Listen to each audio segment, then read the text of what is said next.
Eu acho que o homem ele tá aprendendo a se desconstruir agora, ele nunca teve essa necessidade. Mas quando você estiver no lugar de opressor, ouve o oprimido, ouve. Não tenta rebater com argumentos ou contra-argumentos porque você tá no lugar do opressor. O negro é um sobrevivente, cara. Acho que eu tenho o lugar de fala e a propriedade pra falar de mim. Como é o universo pra mim. É diferente do que ele é pra você. O que você entende de piada, eu não entendo como piada.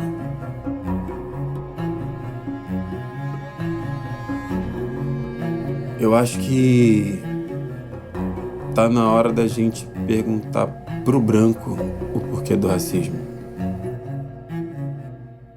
Olá, tudo bem? Bem-vindos, bem-vindas, bem-vindes a mais um episódio do podcast Ao Masculina, conversa sobre masculinidades. Eu sou Paulo Azevedo e estou à frente desse projeto que conta com a parceria luxuosa de Conrado Góes e Glaura Santos, além de outros tantos amigos que estão colaborando para esse espaço de encontros mais viáveis para todo mundo. Bom, e qual que é a nossa ideia aqui? O Ao Masculina traz conversas sobre as masculinidades com pessoas de diversas áreas, especialistas e quem mais vier para contribuir para desbravar esse tema tão urgente e paradoxalmente delicado. Um universo que afeta diretamente e indiretamente a história da humanidade e gera tantos questionamentos, conflitos e inseguranças.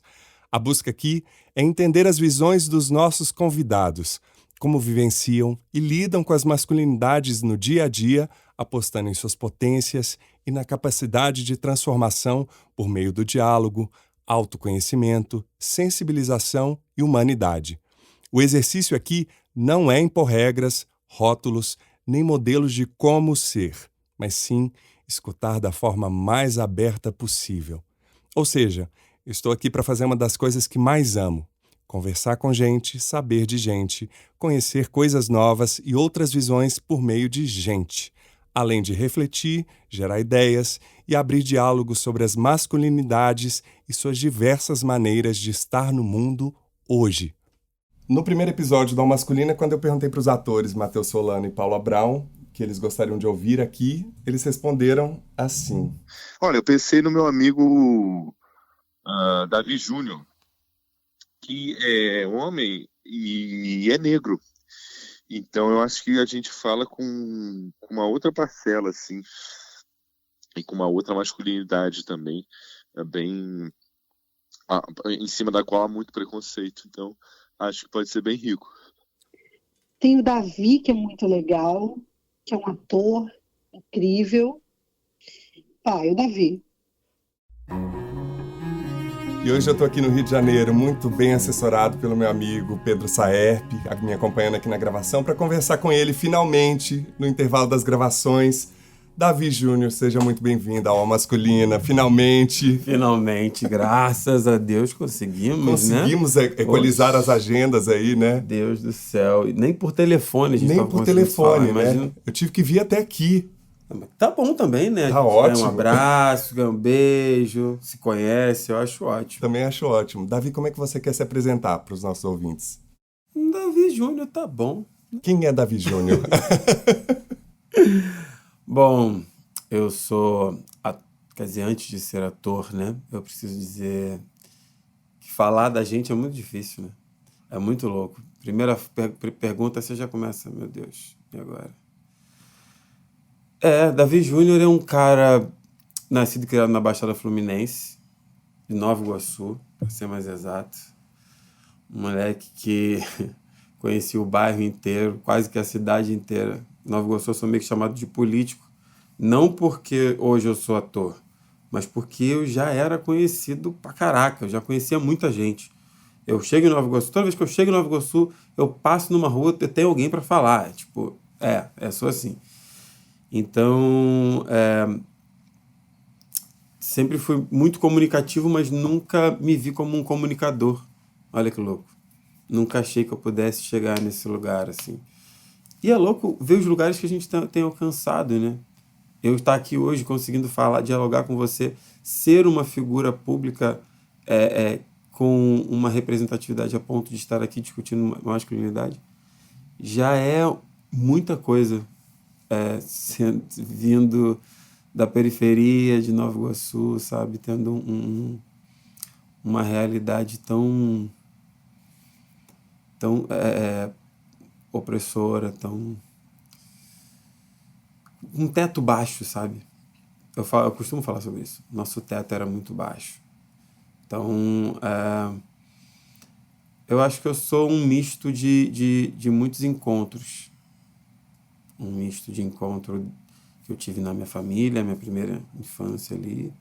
Meus amigos de rua, que eram diferentes dos meus amigos de escola, porque meus pais conseguiram me colocar numa escola particular, então eu era meio que o único negro na sala, tinha todo esse rolê. Então eu era muito visto na minha rua e não era visto na minha escola e não entendi o porquê.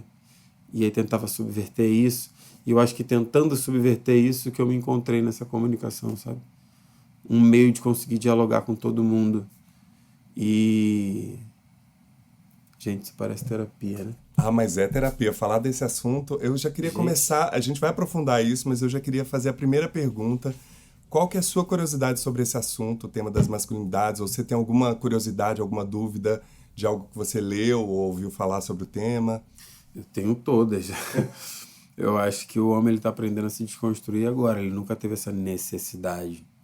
Então, você começar a dialogar com outro homem, olhar no olho dele e falar sobre suas fragilidades é um campo completamente desconhecido. Então, todo dia é um dia de desconstrução diferente. Seja num movimento do corpo até um palavreado com seus pais ou com seus filhos ou com as pessoas que você se relaciona. Então, todo dia eu tenho uma coisa para aprender e essa empatia que o homem está tendo agora, porque ele vê a necessidade de dialogar de igual para igual com a mulher, faz com que ele se veja no lugar do outro, automaticamente ele vai aprendendo como o outro opera, como o outro se expõe ou não. É muito louco, é um movimento contrário a tudo que a gente já aprendeu. Do jeito que a gente foi educado, né? Você falou a palavra desconstrução, eu tenho ouvido muito essa palavra e eu tenho gostado mais de usar a palavra consciência ou ressignificação. Porque desconstrução tem algo de desfazer, né? Eu acho que a gente está precisando se fazer de novo, né? Sim, se reconstruir, sim. né? Você começou como vendedor de uma loja de departamento, corretor de seguros num banco, modelo, até que a carreira artística bateu na sua porta. Você lembra quais eram suas primeiras referências na época e quais são as referências de hoje? Muito louco. Porque todas as minhas figuras, as minhas referências, elas eram... Quer dizer, a maioria era negativa, sabe? Era num lugar negativo. Eu sempre fui chamado de Vera Verão. Isso digo negativo na cabeça masculina, tá? Masculina e racista. Heteronormativa. Heteronormativa. Então, a forma como deles me oprimirem, principalmente na minha escola, como eu era o único negro na sala e tudo mais, era Vera Verão, porque era gay, e aí o homem não pode admitir que um homem seja gay, principalmente negro. Gay e negro retinto, então esquece. Ele tá ali na base da opressão, só tá acima da mulher preta, entendeu? Então, Vera Verão, Mussum, que era o Bebum, Saci Pererê, todos eles tinham uma ideia. Quando se referiam a mim dessa forma, nunca era de forma positiva, sabe? Caraca, você é igualzinho a Vera Verão, tipo... Não. Era sempre para oprimir, para espizinhar, sabe? Então, a gente cresceu sem referência, assim. quando começou a aparecer pessoas que dessem que desse pra gente se identificar, sabe? A gente sempre teve, né? Óbvio, Milton Gonçalves, tivemos o Pitanga, Zósimo, uma galera que... Eles eram suas primeiras referências quando você entrou na carreira artística? Ou eram atores, sei lá, Marlon Brando ou Não, Al com Pacino? certeza, com certeza. E é muito louco porque o machismo, uma opressão, ela tá ligada às outras, né? Eu vejo dessa forma. Então, o machismo e o racismo, parece que eles coligam. Uma coisa vai ajudando a outra e você acaba se tornando uma pessoa cega.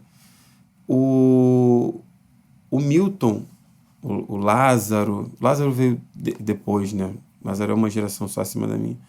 Mas Milton, Pitanga, eram pessoas que tinham personagens que não tinham um peso dramatúrgico positivo, sabe? Isso mudou? Porque tem isso, assim, de alguns anos para cá. Você acha que mudou esse lugar do ator negro ou pardo, de não ser a empregada? Ou isso você acha que ainda está reforçado pelos lugares no audiovisual pro ator? A gente está desconstruindo isso agora. E eu acho que o racismo, ele faz com que a gente fique sem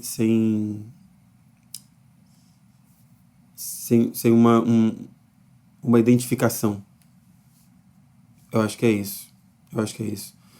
Porque as referências, elas eram sempre rasas demais, sempre no mesmo estereótipo. Então a gente não tinha nada de diferente pra gente almejar, sabe? Era sempre colocando a gente no subemprego, num papel de serviência, sabe? Isso tudo a gente via no nosso cotidiano. Não tinha nada de diferente. Você pega a dramaturgia, você sempre torce para um final feliz. Ali era sempre tipo a mesma coisa. A gente estava sempre sendo escada para as pessoas, sempre, sabe? Então, quando isso mudou, a gente começou a ver personagens positivos. Tipo, minhas referências eram muito mais internacionais do que nacionais, por exemplo. Eu sempre fui muito fã do Will Smith, do Denzel Washington, sabe? Dessa galera que vem fazendo papéis que representam algo que você fala, caraca, eu queria ser aquele cara ali, bicho. Maneiro. Pô, personagem legal. Fresh Prince é um seriado que eu vi todo. Eu já vi todos os filmes do Will Smith. É outra realidade.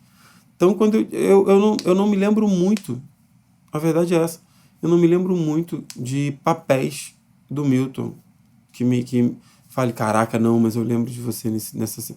Sabe? Eu fico, tipo... Sem ter essa coisa, tipo, pô, eu queria ser esse cara. Isso é muito triste, cara. É muito triste porque são atores incríveis.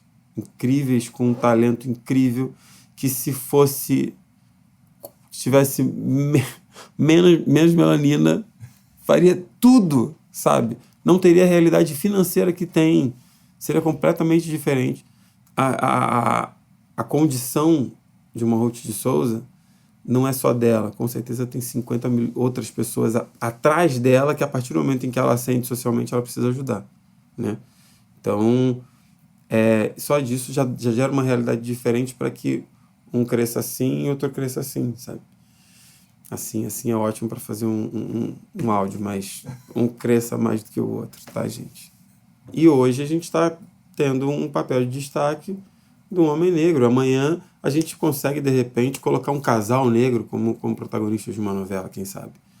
Então, é um caminho que a gente está percorrendo a passos lentos, mas que já dá uma referência, sabe?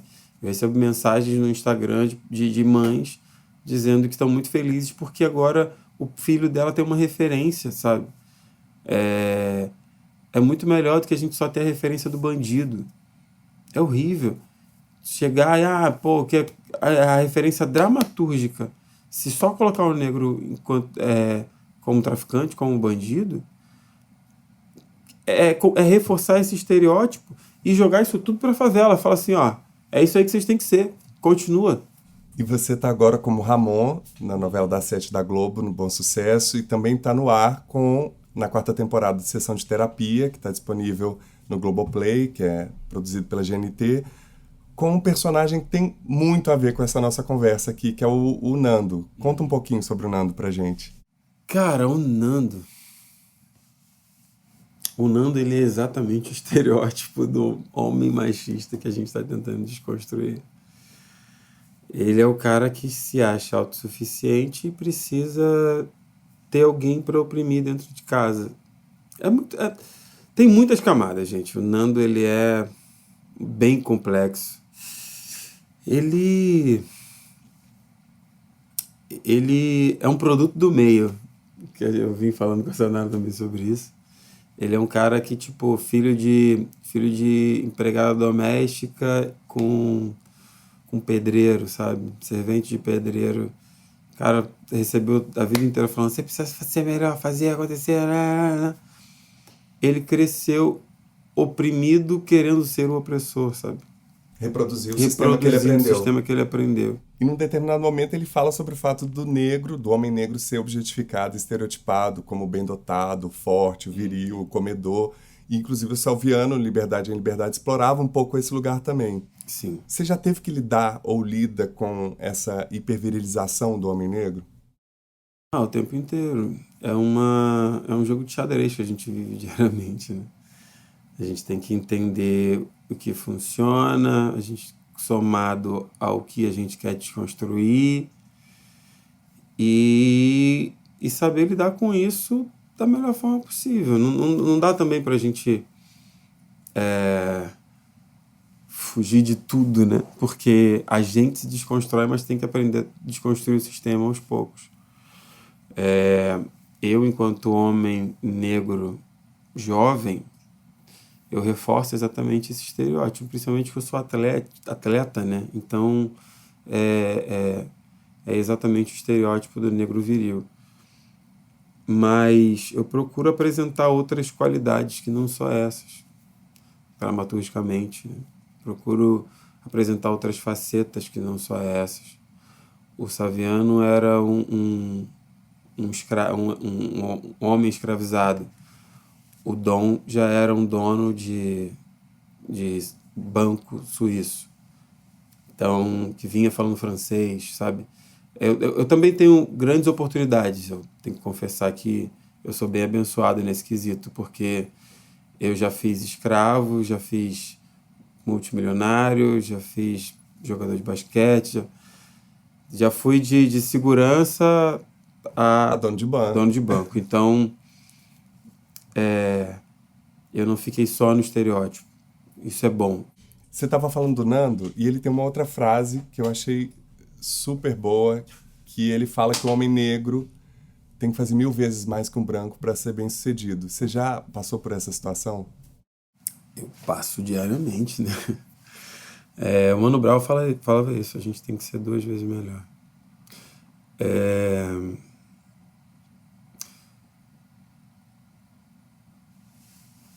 A gente é referência de sucesso no esporte, mas ninguém lembra do segundo lugar dos Estados Unidos, por exemplo, contra o Usain Bolt, sabe? Então, a gente tem que ser o Usain Bolt. Tem que ser aquele cara que, tipo, é anatomicamente inviável para o esporte, mas consegue, com a força de vontade, ser bem-sucedido naquele lugar. A gente é anatomicamente inviável para a sociedade, mas a gente está conseguindo, aos poucos, ter espaço. E você já sentiu algum tipo de assédio ou de preconceito, ou já se sentiu excluído por ser um homem negro? Já ouviu aquele samba que fala a carne mais barata do mercado é a carne negra? Que inclusive a Elza já corrigiu essa letra. Agora não é mais? Então, é exatamente por isso.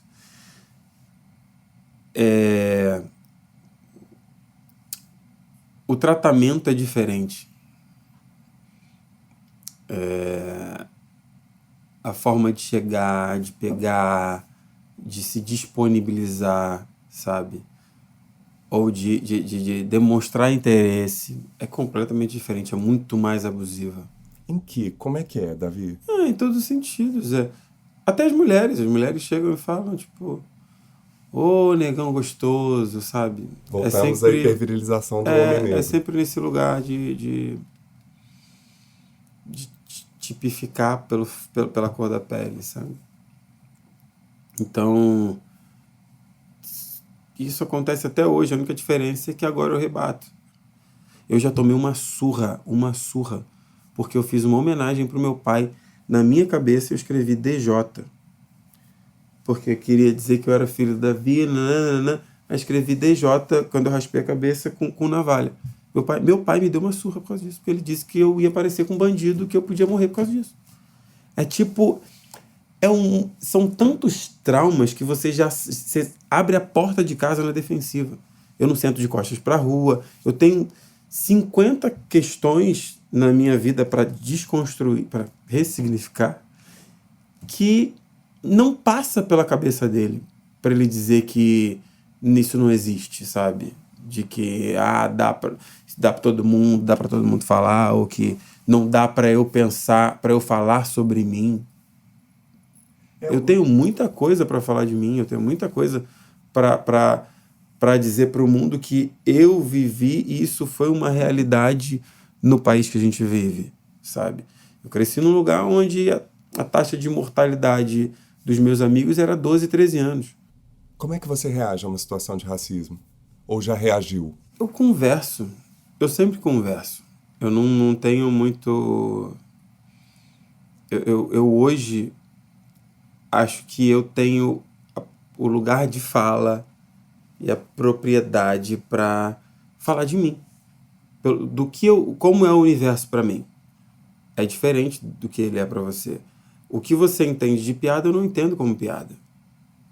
Então, de repente, a gente precisa se entender num lugar para minimamente conviver, sabe? Não dá para chegar... Já ouvi muito gente chegar para mim uma vez o cara falou assim: vai lá, mostra esse negro violento que você tem. E aí eu deixo sair todo mundo, abraço a pessoa e falo: gente, você sabe aquela piada que você fez lá atrás? Não tem graça nenhuma. Eu não acho graça se você fez comigo, então se eu não vejo como piada, você devia não fazer. Mas eu não sabia que tinha vindo. Então, reforçar esse estereótipo não vale a pena. Não é o que a gente quer mais. Se você fizer isso com outra pessoa, a pessoa pode se chatear com você também e tal. Ou não, mas ela de repente não vai ter a consciência disso. E aí depois eu fico pensando, né, cara? Será que eu falo direto? Porque tem coisas que batem na gente que bate depois também. Tem umas que, como a gente já ouve todo dia, tem uma hora que bate e aí você... Não, isso aqui não. Bate, não, isso aqui já foi. Bate, não, isso aqui a gente vai desconstruir. Agora tem umas que ainda parece ser novidade, ou parece que a gente está ouvindo pela primeira vez agora. Como se antes tudo que a gente ouviu passava direto como se fosse o normal, o natural, e não é. Você citou um termo que tem sido muito propagado nos últimos tempos, que é o lugar de fala. Eu queria que a gente ouvisse agora o psicanalista Ricardo Goldenberg falando sobre o tema. Lugares comuns, com Ricardo Goldenberg. Porque isso é um truque, cara, porque aí chegamos a que os negros só podem falar sobre negro, não podem falar sobre mais nada. Ou seja, uma espécie de tirania ao contrário, de segregação ao contrário. É claro que se eu tomo a palavra, eu posso tomar a palavra para dizer qualquer coisa, sobretudo se eu tenho alguma formação ou informação, senão vou dizer besteiras independentemente do que eu direi. Mas digamos, é claro que se eu tomar a palavra vai ser a partir das minhas determinações físicas, culturais, históricas e inconscientes que eu desconheço. Isso é óbvio. Isso é óbvio, ululante para todo mundo. Agora, levando isso em consideração, eu posso falar de qualquer coisa. Por que não? O que não posso fazer é supor, ou dizer, ou implicar que eu, a partir do meu lugar, tenho a verdade sobre você. Se eu quiser saber sobre mim alguma coisa que preste, vou ter que prestar atenção os efeitos, ao que você pensa e diz sobre mim. O que você pensa e diz sobre mim vai me permitir pensar melhor o que eu produzo em você do que qualquer coisa que eu pense sobre mim mesmo. Sim? E a recíproca é verdadeira. Quando você fala sobre você próprio, você não sabe o que diz, porque teu inconsciente te escapa necessariamente. Mas os efeitos que você produz nos outros, se você presta atenção, dizem mais sobre você do que qualquer outra coisa. Se você quiser aprender sobre você próprio, você vai ter que prestar atenção ao que te acontece com os outros. Tá aí o poder da psicanálise, da terapia, né? Essa é a lógica de uma análise. Então, em lugar de legislar sobre o que uma pessoa pode ou não pode dizer pela sua origem ou a sua determinação, é uma forma de segregação ao contrário. Davi, como fazer para que esse lugar de fala não vire uma segregação que crie minorias cada vez menores, né? Assim, como fazer para isso não tirar a força de toda essa discussão que ainda é muito recente para todo mundo? O que você pensa disso? Eu acho que eu posso somar no lugar de fala, na expressão lugar de fala, com a expressão acentuar a escuta. Beleza, você quer falar sobre isso? Tá tranquilo. Mas quando você estiver no lugar de opressor, ouve o oprimido. Ouve. Não tenta rebater com argumentos ou contra-argumentos porque você está no lugar do opressor. Não dá para eu chegar para uma mulher e falar que o que ela está sofrendo ou esse ciúme não tem procedência, porque a gente não tem noção do que o machismo causa, a masculinidade tóxica causa na construção desse indivíduo, sabe? E não só a mulher, em todas as minorias. Né? Em todas as minorias, mas eu tô falando de uma coisa específica do homem para a mulher. Aspas. Quem pode falar? O que acontece quando nós falamos? E sobre o que nos é permitido falar? Esses questionamentos são fundamentais para que possamos entender lugares de fala. Dentro desse projeto de colonização, quem foram os sujeitos autorizados a falar? O medo imposto por aqueles que construíram as máscaras serve para impor limites aos que foram silenciados? Falar, muitas vezes, implica receber castigos e represálias, e justamente por isso, muitas vezes, prefere-se concordar com o discurso hegemônico como modo de sobrevivência? E se falamos, podemos falar sobre tudo ou somente sobre o que nos é permitido falar? Numa sociedade suprematista branca e patriarcal, mulheres brancas, mulheres negras, homens negros, pessoas transexuais, lésbicas, gays, podem falar do mesmo modo que homens brancos, cis, heterossexuais? Existe o mesmo espaço e legitimidade?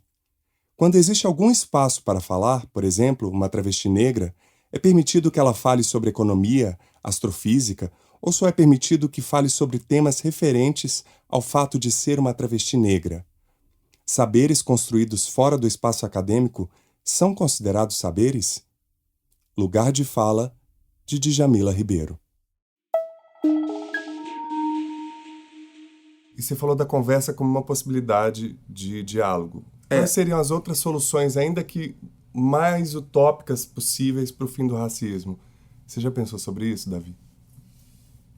Eu acho que tá na hora da gente perguntar pro branco o porquê do racismo. Passou da hora da gente ficar falando com um negro sobre isso, sabe? Tá na hora de perguntar para ele se ele já foi racista alguma vez, para ele minimamente começar a pensar sobre isso, sabe? Se ele já viu alguém sendo racista alguma vez. Porque é isso. Eu tenho a consciência hoje de que algumas coisas são racistas porque eu tô aprendendo a ressignificar as coisas. Se a gente não colocar o branco nesse lugar para ele se ressignificar, isso não vai mudar. É da mesma forma colocar os homens nesse debate sobre o lugar da mulher, né? Exatamente. Exatamente. É a empatia, a sororidade, né, da mulher. Você falando dessa história da recepção da sua terapeuta, me veio uma história do Omar Sy, que é um dos maiores atores franceses, que fez Os Intocáveis, ele procurando um apartamento e o corretor não reconheceu ele, então achou que o apartamento ele estava olhando para outra pessoa, para o chefe dele. E tipo, querido, eu sou o Omar Sy, um dos maiores bilheterias do cinema francês e mundial. E o Mahershala Ali, que falou recentemente numa entrevista que ter estilo, ele é considerado um dos homens mais bem vestidos do mundo, que ter estilo para ele é uma reação, uma resposta à discriminação por ser um homem negro, né? E você está num papel de destaque numa novela da Globo, você sente que mudou alguma coisa no tratamento com você nos bastidores, ou em relação ao mercado artístico, ou na relação com o público e a mídia? Olha, eu acho que o público ele é mais receptivo enquanto você está no ar, assim. Então, quanto mais destaque você tem, mais você está dentro da casa das pessoas. Então, para mim, eu sinto sempre mais quando eu tô no ar com uma novela. Como esse personagem é o maior personagem que eu já tive na Globo, então, com certeza está sendo... O público tem sido bem mais receptivo comigo. Ao mesmo tempo, isso é triste, né? Então, assim, é uma supervalorização que eu acho desnecessária, sabe? A gente fala de humanidade, então a gente está ali para ser um instrumento de ressignificação. Eu vejo isso, eu vejo a dramaturgia como isso. Eu preciso acreditar que eu estou ressignificando algum lugar com o meu personagem, senão eu não acredito nele, sabe? E como é que faz para desassociar essa questão da violência dos negros no nosso país? É isso, é abrindo a escuta e dialogando sobre a negritude nas rodas dos brancos. Não tem esse diálogo. Você pode pegar qualquer entrevista de qualquer ator branco, você não vai ter nenhuma pergunta: o que você acha do racismo? Você já sofreu racismo? Você já viu racismo? Você já foi racista? Sabe? E as pessoas ainda têm essa consciência, esse conhecimento raso de que racismo é uma coisa pontual. O racismo, ele existe desde o momento em que eu chego numa banca de jornal e vejo só gente branca como referência, gente preta num quadro de procurados ou de bandido, traficante. Você chega numa reportagem de um preto, aí tá tipo traficante, não sei o que, não sei o que lá. Aí você vem um branco, que é filho de não sei o que, estudante de medicina, é pego com 2 toneladas. 2 toneladas, ele é o quê? Não é traficante, não. Ele é estudante de medicina. Então, assim, o racismo, eu vivo o racismo a vida inteira.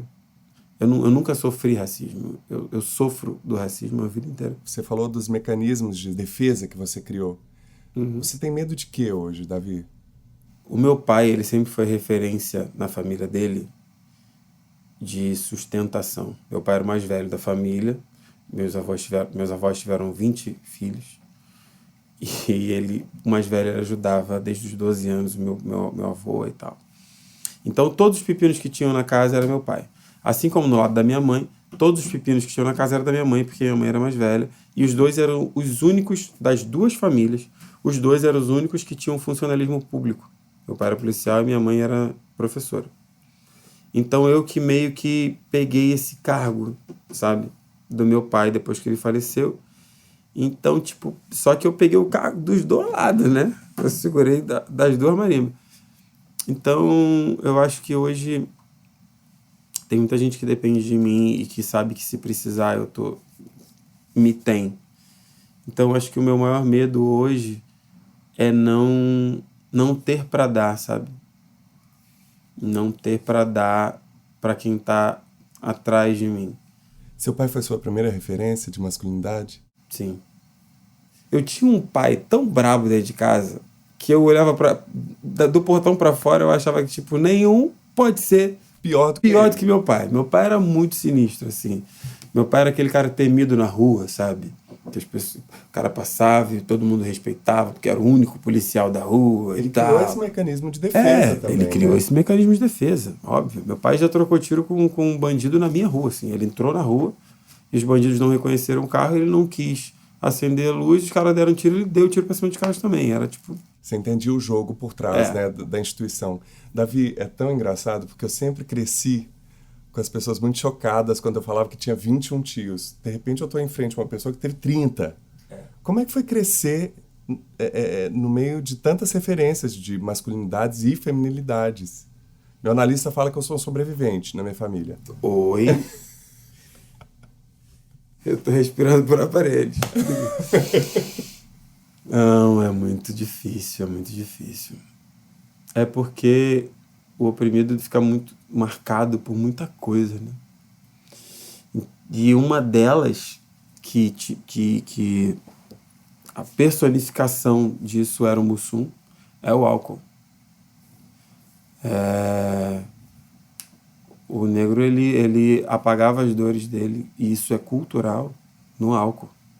Então eu acho que isso meio que veio de herança. O álcool faz parte da história de muita família negra, assim, muita.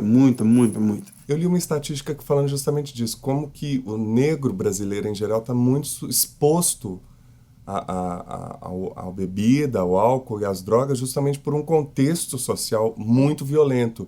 E principalmente o homem negro está mais exposto a isso, porque são os dados estatísticos. Ele é a maioria nos presídios brasileiros que não, né, que quer isolar de alguma maneira como princípio a população e não, né, ter um lugar de reintegração social, não sei que palavra usar. O negro é um sobrevivente, cara. Eu tenho em casa um avô de 90 anos, 90, que se aposentou aos 55, trabalhou 22 anos numa fábrica. Meu avô era alcoólatra de beber até cair todos os dias, sem pular um. Ele trabalhou 22 anos numa fábrica sem faltar um dia e sem chegar atrasado nem um dia, com 20 filhos, sendo que desses 20, alguns morriam. Hoje eu tenho 7 tios. Dos 30? Não, eu tenho 20 por parte de pai. É uma conta muito difícil, Davi. 20 parte de pai e 10 parte de mãe. Desses 20, eu tenho 7. Nossa. E 10 da minha parte de mãe, 7 também. Então, assim, você pensa uma pessoa que viveu perdendo filhos, gerando filhos, e nunca faltou, e nunca chegou atrasado. Necessidade, sobrevivência. Ele sabia que se ele chegasse atrasado um dia, ele podia ficar desempregado e ele não podia passar por isso. E hoje você namora uma atriz, que é a Yasmin Garcês. São 2 atores, né? Uma exposição dobrada na mídia. Você sente algum tipo de comentário em relação ao fato de ser um casal interracial? E o que a Yasmin te ensina sobre a sua masculinidade? Cara, tem, mas não acho relevante, não. Porque eu acho que a minha luta ela precisa ser maior do que isso, sabe? Eu acho que é ínfimo a quantidade de pessoas que vão vir para falar contra, sendo que a quantidade de pessoas que a gente está atingindo é muito maior positivamente, sabe? A Yasmin, ela vem de uma família oprimida de guerra também, porque ela é filha de judeu. Então, tipo, ela perdeu a família dela toda na guerra também. Todos foram para campo de concentração. Ela nem tem primos, assim, tem pouquíssimos. Eu já... É uma realidade completamente diferente da minha, né? Porque já tenho gente pra caraca. Então ela chega lá em casa, ela fica assustada. Todo dia é Natal, né? Não, é todo dia. Todo dia é festa e é um barulho que não acaba mais. Ela fica só assim, olhando para um lado e para o outro, sem conseguir falar. Então... Mas se eu posso... Eu tenho aprendido muito com a Yasmin, sabe? Porque Yasmin, ela é uma pessoa, ela é uma figura muito, muito do bem, e que tá sempre se analisando o porquê da existência dela nesse mundo, sabe? Que sempre querendo fazer uma coisa a mais. Então a gente discute muito sobre masculinidade, sobre racismo. Toda hora é um apontamento diferente de uma coisa que eu faço, às vezes, uma brincadeira. Ô, viado! Ela, por que você tá chamando ele de viado?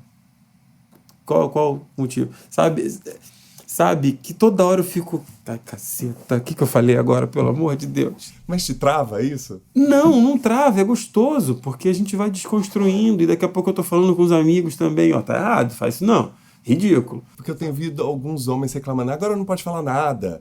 Não pode, não pode mesmo. Falou a vida inteira e a vida inteira se colocou acima do outro, sabe? A gente tem uma sociedade que foi feita baseada numa ortografia opressora. Se a gente for pegar sei lá, uma expressão, other, que é outros em inglês, other não tem gênero. No Brasil, tem outros e outras, que já coloca um acima e outro abaixo aí, sabe? Sim, então, tá na hora da gente tentar ouvir. É isso, ouvir. Ouvir e falar, beleza, você acha? É isso que você acha? Você viu a vida inteira assim. Se você tá me dizendo... Ou você deve só ter reproduzindo, né? Você deve ter um embasamento em cima disso, né? E também, ela, que namora um homem negro, também tem vivido muitas coisas que antes ela nem passaria, sabe? Principalmente um homem negro periférico, porque ela mora na zona sul do Rio, então ela não teve nem... Ela, tipo, na escola que ela estudou não tinha nenhum. Ela estudou em escola alemã, entendeu? É outra referência, é outro tudo, assim. É um outro universo. Então, ela tem me ensinado muito quanto à masculinidade tóxica, tudo que eu já tive que desconstruir. A primeira coisa que ela falou é que para namorar com ela eu teria que fazer terapia, e foi maravilhoso. E em que momento você decidiu fazer terapia e como é que tem te ajudado nas suas questões, Davi? Eu faço terapia tem mais de 1 ano, e eu optei também por procurar uma terapeuta negra, exatamente para que eu pudesse dialogar sobre esses assuntos com uma pessoa que entenda o que eu estou passando. Foi um momento muito conturbado da minha vida. Eu estava terminando um casamento e eu estava meio que sem entender mesmo o que era a minha vida, o que eu queria ou não queria. Eu cresci assim como meu avô, assim como meu pai, sendo um sobrevivente. Eu não escolhia coisas para se fazer. Eu fazia o que tinha que me desse como me sustentar, sabe? Então eu fui de vendedor de biscoito de polvilho na porta de mercado, a gerente de banco, a fazer concurso para ser agente penitenciário, concurso para Furnas, concurso para banco. Tudo que tinha de oportunidade para eu sobreviver, eu tentava agarrar. E foi nessa que eu caí na arte, eu tropecei na arte. E você está falando o termo sobrevivente só para os ouvintes saberem por que desse termo no Brasil, porque o negro no Brasil, independente de homem ou mulher, ele está sujeito à violência e a homicídio 12 vezes mais do que um branco. Exatamente. Os dados são bizarros e todo dia é um dia a mais assim, que a gente fala, caraca, que legal. Passei por isso. Davi, quando eu falei que a gente ia conversar, eu pedi para as pessoas mandarem perguntas e a Samia Enes enviou uma pergunta. Quando alguém chama a sua atenção para uma atitude machista, qual a sua reação? Hoje eu ouço, reflito sobre e não debato. Porque eu preciso absorver isso. Não debate ou não rebate? Não rebato. Eu até questiono algumas coisas para entender o embasamento, mas não rebato, a palavra é essa. Porque eu preciso passar por isso algumas vezes ainda, sabe? Para poder... Quer dizer, eu acho que eu vou passar por isso sempre. Eu acho que o homem ele vai ter que passar por isso sempre. Porque a gente precisa ressignificar. é como engatinhar, sabe? Assim como eu preciso me entender numa sociedade que é racista e que eu sou um combatente do racismo, eu preciso entender que eu tenho a missão de ter empatia pelas mulheres contra essa masculinidade tóxica que a gente vem vivendo. E a Fátima Helena, 2931, mandou uma pergunta. O que você acha de ser considerado palmiteiro? O que é isso, Davi? O que é palmiteiro, Davi? Tava demorando. Palmiteiro, alguns negros colocam que o homem negro que namora a mulher branca, ele palmita. E eu entendo. O que é palmitar? Desculpa, eu não entendi. Palmitar Ele palmita? é relação interracial. Um homem negro que namora uma mulher branca. Ponto. E o contrário também vale para uma mulher negra? Não vale. Ah. Não vale. Não vale porque a mulher negra ela tá na base da opressão social. Então, ela não é vista nesse lugar, não. Mas eu entendo e legitimo essa luta das mulheres negras que acham ruim um homem negro que ascende socialmente namorar uma mulher branca ao invés de procurar nas suas raízes. Isso é um fato. Ponto. Agora, a gente não pode também deslegitimar a história de ninguém, sabe? Eu tenho a plena consciência de que isso existe. Eu sei que se eu estivesse namorando uma mulher negra hoje, pro que eu, enquanto corpo político, quero falar, seria muito melhor. Porque eu daria um exemplo para a sociedade de que um casal negro pode ser bem sucedido. A gente hoje tem Thaís e Lázaro, Barack Obama e Michelle.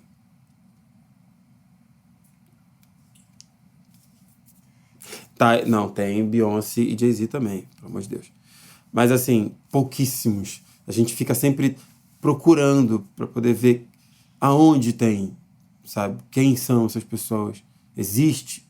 E existe. Então, a gente precisa fortalecer isso. E a gente precisa, enquanto homem negro, ajudar essas mulheres que são a base da opressão, sabe? A subir com a gente. Cá entre nós, o que são as masculinidades? Por Davi Júnior. Eu achei bem pertinente quando eu ouvi o podcast do Matheus, que ele falou o que é ser homem, que ele perguntou, né? O que é ser homem? Porque a gente cresceu ouvindo o álibi de todas as merdas que um homem faz por que você fez isso? Porque eu sou homem. Isso justifica o quê, né? Nada. Eu acho que a masculinidade para mim hoje ela é vigente quando o homem ele é leal que ele acredita e leal às pessoas que ele tem, quando ele é leal a si mesmo, quando ele é empático, quando ele aprende a ouvir o outro, quando ele não pensa só em quem está do lado ou quem está em cima, mas também quem está embaixo. Eu achei lindo o Matheus e a Paula terem me visto como uma pessoa que tem um lugar de fala, sabe? Porque eles podiam pensar em pessoas que estão acima deles, sabe? Ai, pô, caraca, essa pessoa ia ser maneira pra falar. Porque...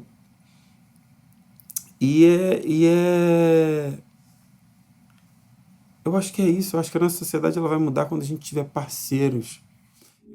Fora do mar. Você já se sentiu peixe fora d'água ou inadequado dentro de um sistema ou fora do mar? Me fala um outro galã negro da dramaturgia brasileira. Lázaro Ramos. Galã, eu não sei falar o que é um galã, porque isso mudou muito, né? Continua. Nossa, eu sou péssimo de novela. Davi, você me jogou numa roubada agora. Não é porque não tem. Não tem. Eu posso te pontuar as pessoas que são referências hoje, dramaturgicamente brasileiras, negras, e a gente fica muito escasso. Muito escasso. Então, e não é que não tenha. Tem. E tem muito. Então, A gente só tá tendo poucas oportunidades, sabe? então a televisão é um lugar que você se sente fora do mar? Eu quero saber de você, Hoje Davi. Você não. tá generalizando Hoje não. a gente. Eu quero saber Davi Júnior. Hoje não, porque eu tenho uma novela que tem tanta gente do meu lado, assim, sabe? Eu tô me sentindo tão acolhido. Às vezes eu troco muito com o Lázaro, assim, eu converso com ele sobre como é para ele viver esse furar essa bolha, sabe? E conseguir um lugar de destaque na dramaturgia brasileira. É um lugar muito desconhecido. É um lugar Ainda é desbravar, né? ainda é desbravar. E é diário, assim. Eu fico olhando o caminho do Lázaro, o caminho do Ailton Graça, caminho de uma galera que veio antes de mim, Érico, sabe? Fico tentando entender o rolê deles, assim, como é que eles fizeram. E mesmo assim, o Lázaro ele teve um papel nesse lugar de desejado, que foi Insensato Coração. Só um. Todos os outros estavam num outro lugar, sabe? Então, é tudo muito novo para mim. Então, sim, eu acho que eu me sinto, sim, num lugar. Me sinto num limbo, assim, às vezes, no buraco negro, tentando. Qual seria a sua dica de filme, livro, série, documentário relacionado a esse universo que a gente conversou? Série, sessão de terapia. Jabá, momento jabá. Momento jabá. E minha novela também, gente. Vê a minha novela, tá? Por favor. Tudo que tá no ar vocês têm que ver. Mas tirando isso... Não, mas a série, ela fala muito sobre esse universo de masculinidade e eu acho importante a gente ver. Coloca o negro num outro lugar, que é esse executivo bem-sucedido, que tem umas outras complexidades que não só ser bem-sucedido. Porque o nosso sinônimo de ser bem-sucedido é ter dinheiro. Eu tenho um carro, eu tenho casa, eu tenho casa própria, eu tenho família, eu consigo pagar tudo, tá tudo certo? Não. Tem muita coisa que você precisa desconstruir por trás disso. Então, não é um sinônimo de sucesso você ser uma pessoa que tem dinheiro. Por isso que é importante. Mas eu recomendo um doc, The Mask You Live In, que tem no Netflix. Também disponível no YouTube. A máscara bem bom. em que você vive, a máscara que é incrível, que você né? vive. Exatamente. Agora, livro... Cara, posso recomendar todos da Djamila. Djamila Ribeiro. Todos da Djamila. O Túlio Custódio também escreveu um livro agora, muito bom. E o livro da Grada Quilomba, que foi o campeão de vendas da última Bienal anterior a essa, que acabou agora, que é Memórias da Plantação. A gente tem que começar a ouvir mais as mulheres, né? Então, eu acho que os livros feitos por mulheres e negras, que são a base da opressão, são fundamentais para a gente começar a se desconstruir. E para encerrar essa nossa conversa, quem que você gostaria de ver aqui no Alma Masculina conversando comigo? Eu vou botar no fogo de foguete, tá? Eu vou te jogar no negócio aí. Você que tem... É padrinhamento. Padrinhamento. Você que vai arrumar esse esquema para mim. Esquema padrinhamento. AD Júnior.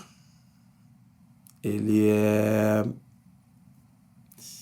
um ativista. O AD é muita coisa. E por que ele? Porque o AD, além dele ser uma pessoa negra, retinta e militante, ele é gay.